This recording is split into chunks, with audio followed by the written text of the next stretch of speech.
जसं जन्मपत्रिके म्हणजे ॲस्ट्रॉलॉजीमध्ये जसे योग असतात, ओके, जसे आपले योग असतात म्हणजे राजयोग असतो, आपला लक्ष्मीनारायण योग असतो, बुध आदित्य योग असतो, तसंच अंकशास्त्रामध्ये पण योग असतात.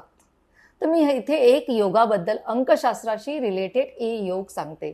तुमची जर पूर्ण बर्थडेट जर केली, त्या बर्थडेटमध्ये जर 2 नंबर, 5 नंबर आणि जर 8 नंबर असेल, 2, 5 आणि 8, तो हाही एक चांगला राजयोग असतो. बघा 2 नंबर जो आहे तो काय आहे, तर तो केअरिंग लव्हिंगचा आहे, तो नचरिंगचा आहे, तो आर्ट्सशी रिलेटेड आहे, तो काउन्सिलिंगशी रिलेटेड आहे, तो सगळ्यांमध्ये संवेदनपणा दाखवतो. आणि 5 नंबर आहे तो आहे की कम्युनिकेशनचा आहे, बोलण्याचा आहे, बुद्धीचा कारक बुध आहे तो 5 म्हणजे नंबर.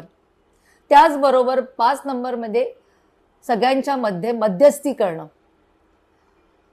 एखाद्याच्या गोष्टीला जर भांडणं असेल तर तिथे कसं मध्यस्थी होऊन एखाद्याला समजवून द्यायला पाहिजे, त्या समजूतदारपणाचा जो प्लॅनेट आहे तो बुध आहे आणि तोच म्हणजे नंबर 5 आहे अंकशास्त्रामध्ये.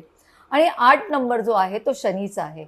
शनी म्हणजे काय, तर डिसिप्लिन, लॉ, डिसिप्लिन आहे, लॉ आहे. त्याचबरोबर दैनिक जीवन कसं आपण आपलं रुटीन लाईफ राहिलं पाहिजे, प्रत्येक कामाला कसं धैर्याने आणि पद्धतशीरपणे मांडलं पाहिजे, फ्युचर्समध्ये कुठल्याही गोष्टीचा नेगेटिव्ह असर आपल्या कामामध्ये होऊ नये म्हणूनही आपण शनीचा विचार करतो. त्यामुळे तुमच्या अंकशास्त्रामध्ये 2, 5 आणि 8 नंबर जर येत असेल तुमच्या बर्थडेटप्रमाणे, तो अतिशय चांगला योग आहे.